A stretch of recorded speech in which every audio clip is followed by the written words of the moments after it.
Bharatiya Janata party की केंद्र सरकार, उनकी ईडी, उनकी सीबीआई एक्साइज पॉलिसी की जांच कर रही है।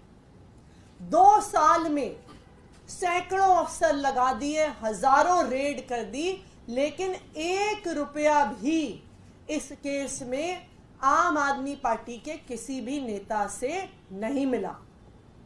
फिर भी एक झूठा षड्यंत्र रचकर, एक फर्जी केस को बनाकर आम आदमी पार्टी के एक एक करके सभी नेताओं को गिरफ्तार किया जा रहा है। सत्येंद्र जैन जी को गिरफ्तार किया गया, मनीष सिसोदिया जी को गिरफ्तार किया गया, संजय सिंह जी को गिरफ्तार कर लिया गया, और जब फिर भी आम आदमी पार्टी को नहीं रोक पाए तो अरविंद केजरीवाल जी तक को गिरफ्तार कर लिया गया। जब से अरविंद केजरीवाल जी को ईडी के समन आने शुरू हुए, तब से पहले दिन से आम आदमी पार्टी ने खुलकर कहा कि ये अरविंद केजरीवाल जी को गिरफ्तार करने की साजिश है, कि उनको किसी जांच के लिए नहीं बुलाया जा रहा, उनको गिरफ्तार करने के लिए बुलाया जा रहा है।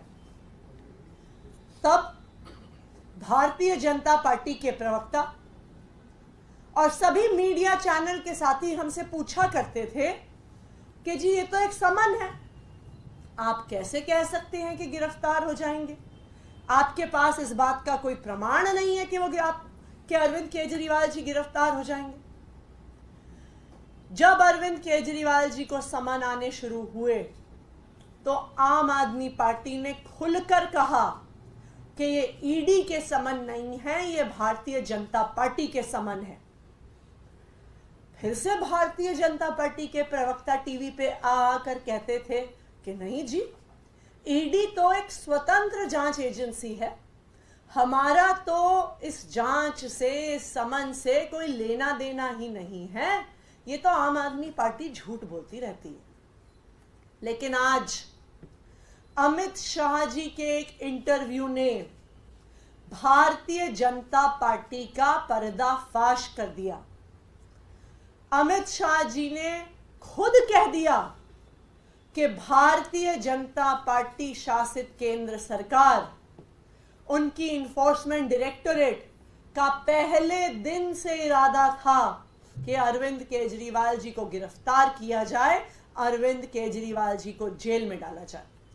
अब मैं रिक्वेस्ट करूंगी हमारे साथी से कि वो अमित शाह जी का क्लिप प्ले करें, जो पूरे देश के सामने इस षड्यंत्र का पर्दाफाश।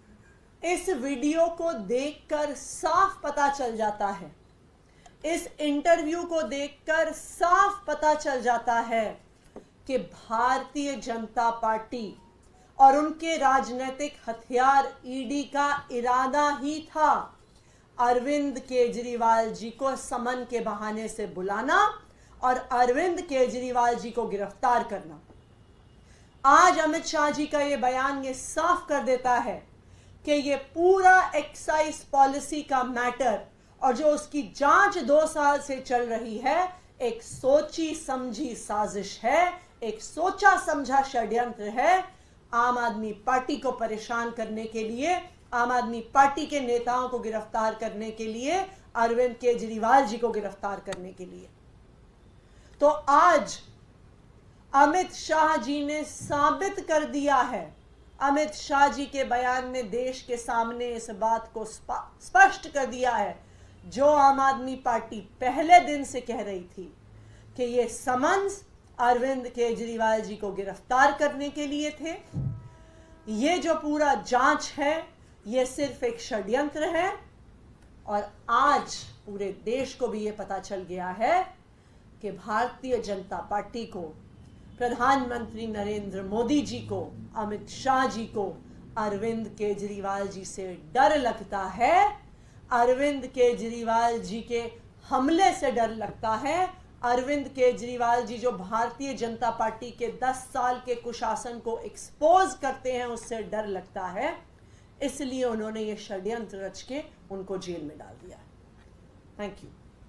मैम, प्रधानमंत्री नरेंद्र मोदी ने टीवी 9 को इंटरव्यू दिया है, उसमें जो आप आरोप लगाते हैं कि 400 आगे तो आरक्षण खत्म हो जाएगा, संविधान खत्म हो जाएगा, चुनाव ही नहीं होंगे, सब पर उन्होंने जवाब दिया, कहा कि अगर ऐसा करना होता 360 तो एनडीए के भी हैं और सहयोगी मिला 400 हो जाएंगे, तो तमाम जो आपके दावे हैं, आरोप हैं, उनको भ्रम बताया है।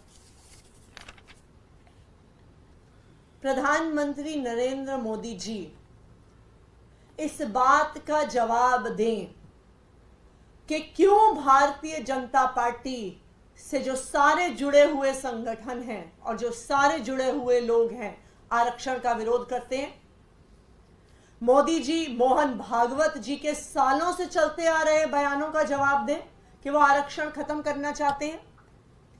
मोदी जी के फॉर्मर एडवाइजर विवेक देबरॉय जो सालों तक मोदी जी के साथ काम करते रहे, लगातार बयान देते थे कि आरक्षण खत्म होना चाहिए। मोदी जी ये बताएं क्यों चाहिए उनको 400 सीटें, क्यों वो सिर्फ 272 सीटों की बात नहीं कर रहे, क्यों 400 सीटें चाहिए? क्योंकि उनको संविधान को बदलना है, क्योंकि उन्हें आरक्षण को खत्म करना है। मोदी जी जवाब दें कि जो उनके कैंडिडेट्स हैं, चाहे अयोध्या से लड़ रहे एमपी कैंडिडेट, चाहे अरुण गोविल, चाहे देश के अलग अलग हिस्सों से लड़ रहे उनके एमपी कैंडिडेट्स, क्यों कह रहे हैं कि 400 पार चाहिए? क्योंकि संविधान बदलना है। ये बिल्कुल साफ है कि भारतीय जनता पार्टी इस देश का संविधान बदलना चाहती है। भारतीय जनता पार्टी इस देश में चुनाव खत्म करना चाहती है और इसके ट्रेलर हम देख चुके हैं। हमने देखा है कि चंडीगढ़ में क्या हुआ, हमने देखा है कि किस तरह से दिल्ली में मेयर के चुनाव को ही खत्म कर दिया गया, हमने देखा है कि किस तरह से सूरत में, इंदौर में बिना चुनाव किए सामने वाले कैंडिडेट्स को डरा के धमका के उनके नॉमिनेशंस विड्रॉ करवाए जा रहे हैं। पहले तो Bharatiya Janata party operation lotus करके चुनाव के बाद सरकारें गिराती थी। अब भारतीय जनता पार्टी का ये नया स्वरूप है, नया षड्यंत्र है कि अब वो चुनाव होने ही नहीं देते। चुनाव होंगे ही नहीं तो सरकार गिराने की बात नहीं आएगी। बिना चुनाव के ही भारतीय जनता पार्टी जीतेगी। वाले मामले में आप सरकार का भी क्या रुख है, जिस तरह से काफी कर्मचारियों को हटाया गया है, और क्या आप इसे भविष्य की भूमिका के तौर पर देख रहे हैं? लग रहा है कि जो बातें कही गई हैं रिपोर्ट में, आदेश में, वो सही? भारतीय जनता पार्टी एक महिला विरोधी पार्टी है। ये वो भारतीय जनता पार्टी है जो प्रज्वल रेवन्ना जैसे व्यक्ति को चुनाव लड़वाती है। ये भारतीय जनता पार्टी वो पार्टी है जो प्रज्वल रेवन्ना जैसे दरिंदे के लिए, जिसके लिए प्रधानमंत्री मोदी जी प्रचार करते हैं। भारतीय जनता पार्टी वो पार्टी है जिसके पास सारी सूचना थी प्रज्वल रेवन्ना की दरिंदगी की, उसके दुष्कर्मों की, फिर भी उसको टिकट देती है, उसके लिए प्रचार करती है।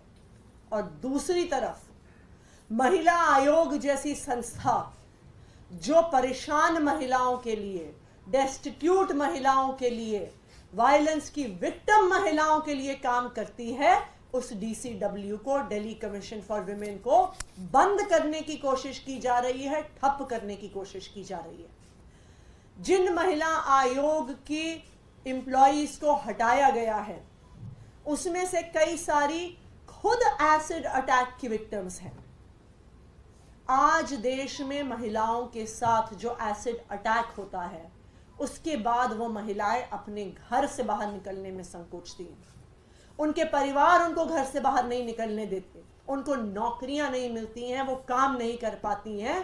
ये दिल्ली कमीशन ऑफ वुमेन और तब की उनकी अध्यक्षा स्वाति मालीवाल जी की पहल थी कि एसिड अटैक विक्टिम्स को, जो खुद दरिंदगी का शिकार रही हैं, उनको मौका दिया जाए, उनको काम दिया जाए कि वो और महिलाओं के लिए काम कर सकें।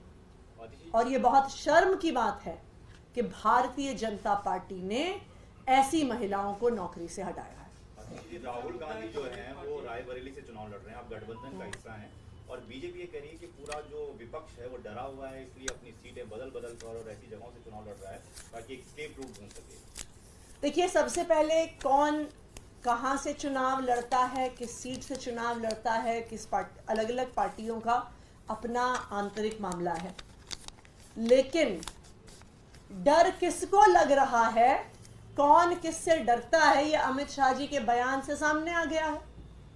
अमित शाह जी ने जब बयान दिया है कि अरविंद केजरीवाल जी को पहले समन के समय ही गिरफ्तार करने का इरादा था, तो ये बिल्कुल साफ है कि भारतीय जनता पार्टी को आम आदमी पार्टी से डर लगता है, भारतीय जनता पार्टी को इंडिया अलायंस से डर लगता है, और भारतीय जनता पार्टी को पता है कि वो इस बार चुनाव हारने वाले हैं। Thank you.